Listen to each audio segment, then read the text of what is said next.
लोमड़ी और जादुई कौवा।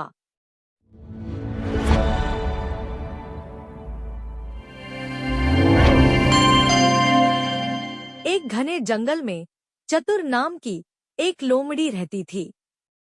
वह बहुत चालाक थी और हमेशा कुछ न कुछ नया सीखने की कोशिश करती थी। लेकिन उसकी एक समस्या थी।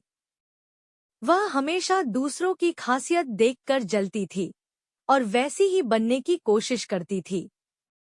एक दिन उसने देखा कि एक कौवा पेड़ पर बैठा था, लेकिन यह कोई साधारण कौवा नहीं था। जब सूरज की रोशनी उस पर पड़ती तो उसके पंख सुनहरे हो जाते और जब बादल छा जाते तो वह काला हो जाता। लोमड़ी यह देखकर हैरान रह गई।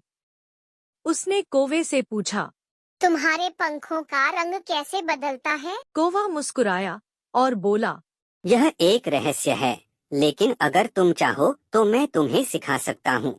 लोमड़ी बहुत उत्साहित हो गई और बोली, हाँ, मुझे भी ऐसा ही बनना है। कौवा बोला, तो तुम्हें हर दिन सूरज की किरणों में नहाना होगा और बारिश के पानी में बैठना होगा।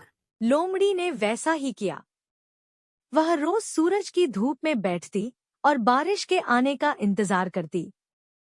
लेकिन कुछ दिनों बाद उसकी चमकदार खाल गंदी और धूल भरी हो गई।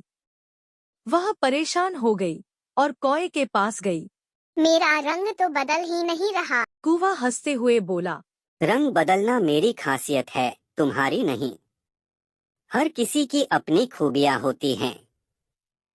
अगर हम अपनी असली पहचान छोड़कर किसी और की नकल करें तो न हम खुद को खुश रख सकते हैं और न ही दूसरों को प्रभावित कर सकते हैं। लोमड़ी को अपनी गलती समझ आ गई।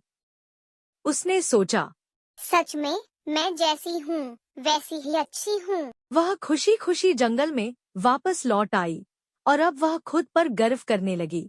शिक्षा, हमें हमेशा अपनी विशेषताओं को पहचानना चाहिए और खुद पर गर्व करना चाहिए, बजाय इसके कि हम दूसरों की नकल करें।